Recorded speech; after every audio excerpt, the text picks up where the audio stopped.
So about 5 years ago, 6 years ago, I noticed something felt weird up in my nostril. And so, I went in the mirror, pulled my nostrils open, looked up there, and what I saw was what I thought was a skin tag, which I don't even really know what that is, but it was like a little piece of skin I thought hanging off.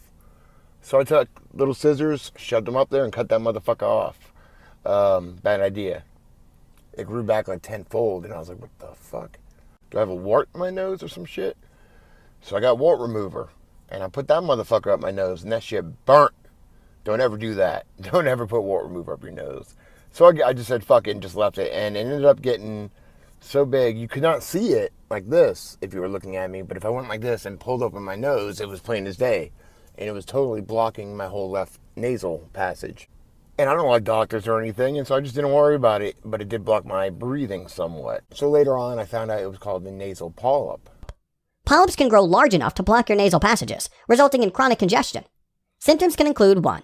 Nasal congestion, a sensation that your nose is blocked. 2. Runny nose. 3. Postnasal drip, which is when excess mucus runs down the back of your throat. The best way I think I can get this across is by showing you guys things that stood out to me over the course of time that led me to be able to do this in the first place. The first one is probably Dr. Emoto and his frozen water experiments, which I learned about a few years back. This is when I first started going through the power of positive thoughts, which for me was probably one of my first steps in this awakening process.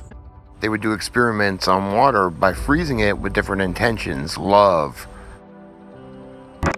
thank you, and you can see the symmetry in the water crystals as they were frozen this way. It's all just beautiful patterns of sacred geometry when it comes from these intentions: happiness, love, gratitude, truth. There's a symmetry. Gratitude, it's almost perfect in every way.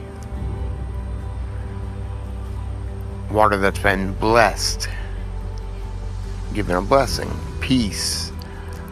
Everything is symmetrical in these. But then they did the opposite. You make me sick, I want to kill you. You can see how there's no form, it's just a mess. Demon. Ironically, it kind of looks like a snake at first glance to me. Anger. The absence of self. So it seems. And a couple of years ago, I myself started a garden, and I couldn't afford to start it all at once, so I started tomatoes and cucumbers first. Everything else came later.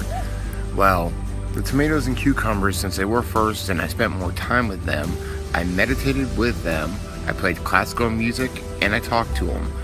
And I cannot describe how much they would just produce. Tomatoes and cucumbers, there were so many. And these plants just kept growing and growing and growing. And the rest of the garden didn't work out at all. So I've pretty much proved that to myself. So at this point, I know what's in my nose is called a polyp. And then I see this about coral in the ocean. A polyp is mostly stomach, with a mouth on top. It sits in a hard skeleton that's part of the reef. These things led me to realize something that we already know. Everything is alive at some level, or at least conscious in some sense. So I lived with this thing for about 4 years, blocking my breathing and all that. Then I started meditating about 3 years ago, and then I found Dolores Cannon, my golden girl. She was like one of the golden girls to me, but she was a hypnotherapist that stumbled across similarities between people's subconscious during sessions, and she led me to the way of self-healing. Then as I was working with it, I came into contact with what I call this great power that I work with. That's the one that gives me all the information that I write about. The ETs came in during that one time, but then this other one is the one I work with now. I see. I call it the subconscious, but it's not the subconscious the way it's defined by the psychiatrist. That's a childish part of your mind. Mm-hmm. This, you might say, is the oversoul, the higher self, the higher consciousness. It is so big and so huge, it has the answers to everything. Why not work with something like that? Mm-hmm. And I had to have a name for it, so I called it the subconscious. They say, we don't care what you call us, we'll work with you. And it's a beautiful, wonderful energy. So when I worked with them, I found they could not only answer any question that the client wanted answered, but they could also have instantaneous healing. Okay. Now, I'm not doing this. I'm the facilitator.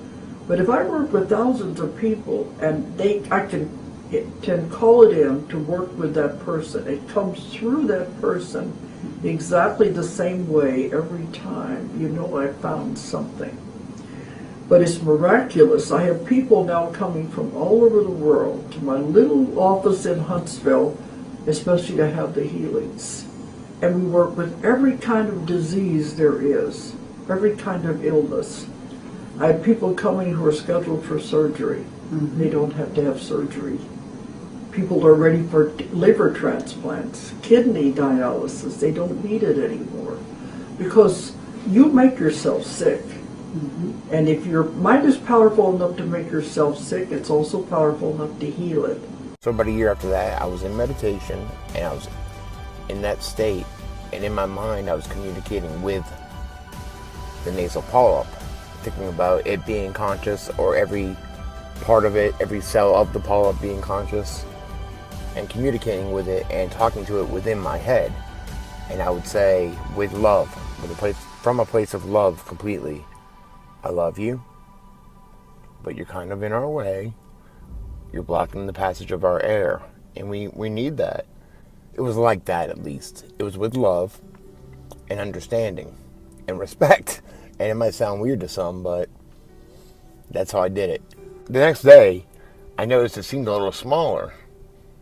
Within a week, it was completely 100% gone within a week. So it doesn't happen overnight, but you got to start somewhere. If it's going to grow, it takes a little bit of time. If it's going to ungrow, it takes a little bit of time. Now, let's go back to the water crystals, where something is notable here. If you notice, the ones that are more symmetrical are the ones of love and gratitude, and the ones of disease and hate are the ones that are pretty much shapeless. They're just a mess. Now, if love and gratitude are forming the symmetry of these water crystals, well, we are one of the same, meaning we are symmetrical beings.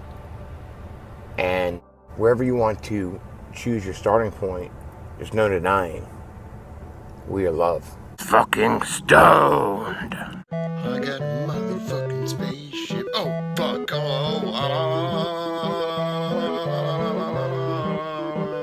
cool, I got it.